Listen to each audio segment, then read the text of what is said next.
కానీ అలా కాదు. కార్తీక మాసం వచ్చేటప్పటికీ శివాలయంలో, విష్ణువాలయంలో, అంబికాలయంలో, మఠ ప్రాంగణంలో ఈ 4 చోట్ల కూడా దీపాన్ని పెడతారు.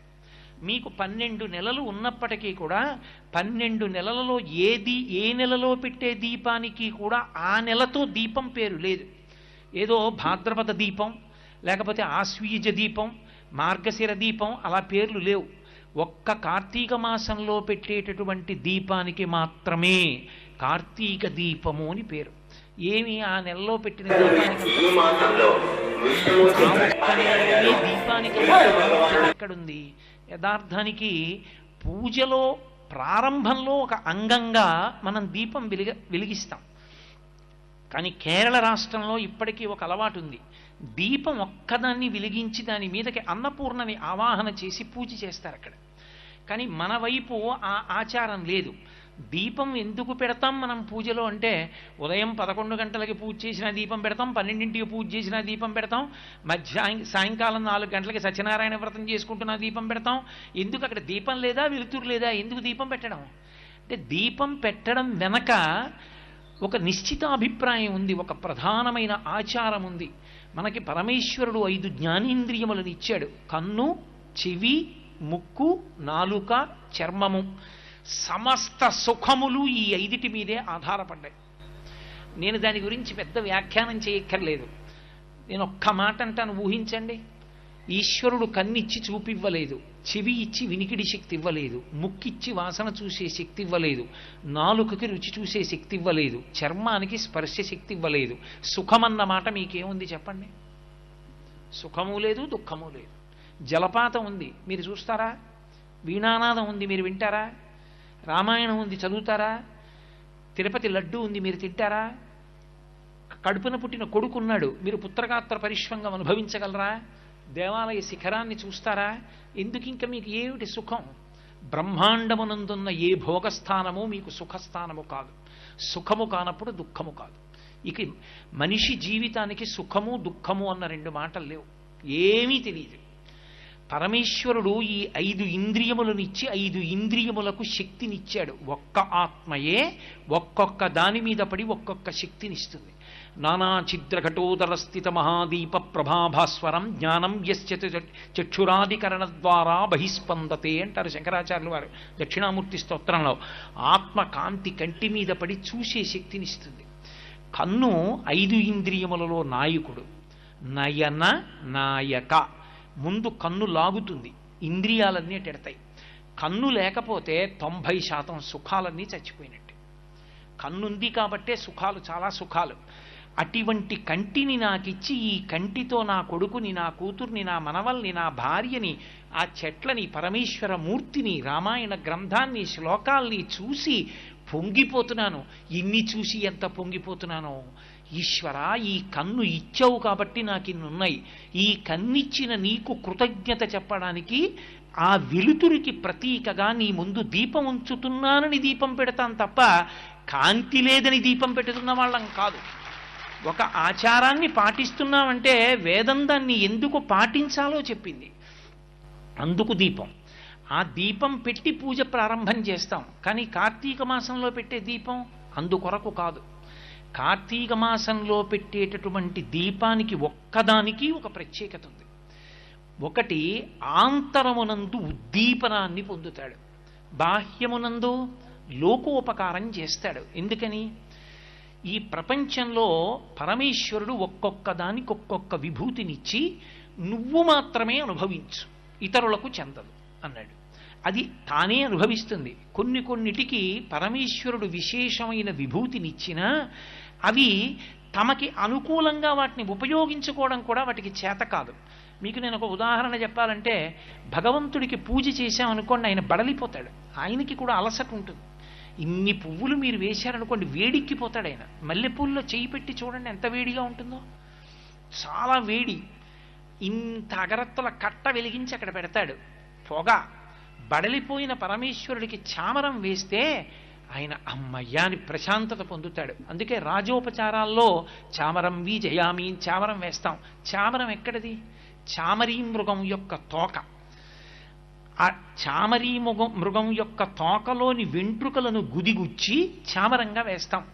తన వెంట్రుకలు ఈశ్వరుడి యొక్క ఖేదాన్ని కూడా తగ్గించగలిగినంత గొప్పవని తెలుసుకుని చామరీ మృగం వచ్చి చామరం వేస్తుందా ఈశ్వరుడికి? వెయ్యలేదు. ఒక ఏనుగు దంతం చాలా అందంగా ఉంటుంది, కానీ ఏనుక్కి తెలుసా నాకు దంతం ఉంది, అది అంత అందంగా ఉంటుంది, నేను ఈ దంతంతో బొమ్మలు చేయించుకోవచ్చు అని తెలుసా? తెలియదు. ఒక చేప ఒక్కటే నీళ్లలో ఈదగలదు, కన్ను ముయ్యకుండా నీటిలో ఈదగలిగిన శక్తి నాకే ఉంది అని చేప మురిసిపోగలదా? మురిసిపోలేదు. నీటిలో ఉన్న చేప భూమి మీద ఉండలేదు, భూమి మీద ఉండే ప్రాణి నీటిలో పడి బ్రతకలేదు. కానీ ఒక్క మనిషి మాత్రం చామరీ మృగం వెంట్రుకలు తెచ్చి ఈశ్వరుడికి చామరం వేసి పుణ్యం పొందుతాడు. గడ్డి తిని పాలిచ్చే ఆవు పాలు తెచ్చి అభిషేకం చేసి ఇహమునందు పరమునందు కూడా సౌఖ్యాన్ని పొందుతాడు. ఎక్కడో నీటిలో తిరుగుతున్న చేపని పట్టుకుని తెచ్చి తాను తింటాడు. ఎక్కడో పక్షులు ఎగరవలసిన ఆకాశంలో తాను విమానం ఎక్కి ఆకాశంలో ఎగురుతున్నాడు. ఈ భూమి మీద వేగంగా వెళ్ళడానికి వీలైనటువంటి సాధనములను ఎక్కి తాను వెడుతున్నాడు. సింహాలు పెద్ద పులులు స్వేచ్ఛగా తిరుగుతుంటే తాను నిర్భయంగా ఉండడానికి బలిష్టమైన ఇనపబూచలతో కూడుకున్న వాహనం ఎక్కి స్వేచ్ఛగా విహరిస్తున్నటువంటి వాటిని అరణ్యంలో చూస్తున్నాడు. దేని విభూతిని అదే అనుభవిస్తుంది ప్రపంచంలో. అన్నిటి విభూతిని తానవిగా అనుభవించగలిగిన వాడు మనుష్యుడు ఒక్కడే. ఆ శక్తి ఈశ్వరుడు ఒక్క మనుష్యునికే ఇచ్చాడు, ఇంకెవ్వరికీ ఇవ్వలేదు. అన్నిటినీ నీవిగా అనుభవించగలవు. ఒక కుక్క ఉంది, రాత్రి తెలివిగా ఉండి ఎవరింట్లోకి అనుమానాస్పదంగా ఎవరు విడుతున్నా అరుస్తుంది కుక్క. దానికి విభూతి ఉందని తెలిసి నీ ఇంటికి తెచ్చే కుక్కని రాత్రి విడిచిపెట్టుకుని నిన్ను నువ్వు రక్షించుకుంటున్నావు పడుకొని. కానీ నీ దగ్గర బలవంతంగా గుప్పెడన్నం మాత్రం కుక్క తినలేదు. నీ గడప దాటి లోపలికి వస్తే కొడతావు. కుక్క శక్తిని నువ్వు వాడుకుంటావు. నెమలి అది పురి విప్పి ఆడితే ఎంతో సంతోషంగా ఉంటుంది. గబగబా కెమెరాలు పెట్టి ఫోటోలు తీసుకుని చూసి ఆనందిస్తారు. ఒక్కసారి మీకు ప్రవచనం వచ్చు కదా, ఓ శ్లోకం చెప్పండి అని నెమలి నన్ను అడగలేదు. నేను సమస్త భూతముల యొక్క విభూతిని నేను అనుభవిస్తాను, కానీ నాకున్న విభూతిని ఆ ప్రాణులు మాత్రం అనుభవిస్తాయని నమ్మకం ఏం లేదు.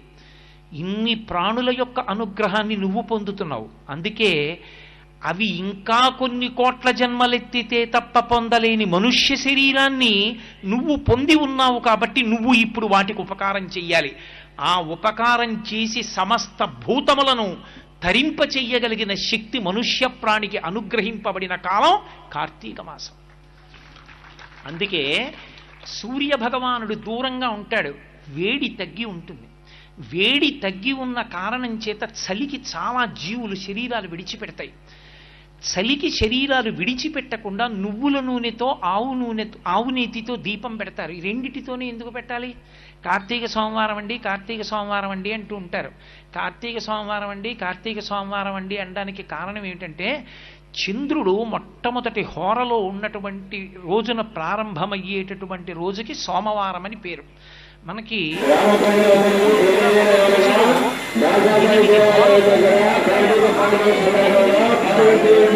మొట్టమొదటి హోర అన్నిటికన్నా హోర సూర్యహోర, తర్వాత వచ్చేటటువంటిది శుక్రహోర, అలా తర్వాత వచ్చేటటువంటిది బుధహోర, తర్వాత వచ్చేటటువంటిది చంద్రహోర, తర్వాత శనిహోర, తర్వాత గురుహోర, తర్వాత కుజహోర. 7 హోరలు. అందుకే ఆ హోరలే 3, 8, 24 ఉంటుంది. మళ్ళీ 25వ హోర వచ్చేటప్పటికి ఆ హోరతో ప్రారంభం అవుతుంది. కాబట్టి ఆ పేరు. సోమవారం ఉందనుకోండి, చంద్రహోరతో మొదలవుతుంది. చంద్రహోరతో మొదలవుతుంది కాబట్టి సోమవారము అని పిలుస్తుంది. ఆదివారం ఉందనుకోండి, సూర్యహోరతో ప్రారంభమవుతుంది. సూర్యహోరతో ప్రారంభం అవుతుంది కాబట్టి ఆ హోర ఆదివారము, భానువారము అని పిలుస్తాం. ఈ 8, 3, 8, 24గా తిరిగి పూర్తయిపోతుంటాయి. అటువంటి రోజుల్లో సోమవారం నాడు చంద్రుడు మనఃకారకుడు, చంద్రమా మనసోజాతః అని పిలుస్తాం. మనకి వేదాంత శాస్త్రంలో ఒక మాట చెప్తారు, హృదయ స్పందనమే మనుష్య ప్రాణి యొక్క జీవనం. గుండె ఎంతసేపు కొట్టుకుంటూ ఉంటుందో అంతసేపు బ్రతికున్నాడంటారు. గుండె ఆగిపోయిందనుకోండి, ఆయన వెళ్ళిపోయాడండి అంటారు. ఈ గుండె కొట్టుకోవడం అనేటటువంటి దానికి హృదయమునందు హృదయనాడి అనబడేటటువంటి నాడి ఉంటుంది. నాడి మీకు భౌతికంగా కంటికి కనపడేది కాదు, అది ఈశ్వర తేజస్సుని పొంది ఉంటుంది. దానికి అధిదేవత యమధర్మరాజు అన్నారు. ఆయన అనుగ్రహం అయిపోగానే హృదయనాడి మూసుకుపోతుంది. యమదంష్ట్ర బయటికి వచ్చిన కారణం చేత ఆ కాలంలో హృదయనాడి మూసే అధికారాన్ని ఎక్కువగా ఉంటుంది. యమధర్మరాజు గారు దేనికి ప్రీతి పొందుతాడంటే నువ్వుల నూనె వలన, నువ్వుల నూనెలో వెలుగుతున్న దీపపు ఒత్తి మించి వచ్చేటటువంటి పొగ వాసన చూస్తే హృదయ నాడి బలిష్టమవుతుంది. యమధర్మరాజు గారు ప్రీతి చెందుతాడు, ఆయక్కారకం అవుతుంది, హృదయ నాడి నిలబడుతుంది. ఆకారం ఉండదు. సాకారంచ నిరాకారం నిర్గుణంచ గుణాత్మకం తత్వం తత్పరమం బ్రహ్మ ఇది వేదాంత డిండిమహ అంటారు శంకరాచార్యులు వారు. వేదాంత డిండిమం చేస్తూ నిర్గుణం సగుణం అని రెండు రకాలు. నిర్గుణంలోకి వెళ్ళాలనుకున్నవాడు పరమ వైరాగ్యంలో ఉన్నవాడు వెడతాడు. సాకారమును ఉపాసన చేసేవాడు బాహ్య ప్రయోజనం కావాలనుకున్నవాడు మనసు నిలబెట్టాలి కాబట్టి ఒక ఆకారాన్ని పూజ చేస్తాడు. యథార్థమునకు అది ఒక కాంతి పుంజము.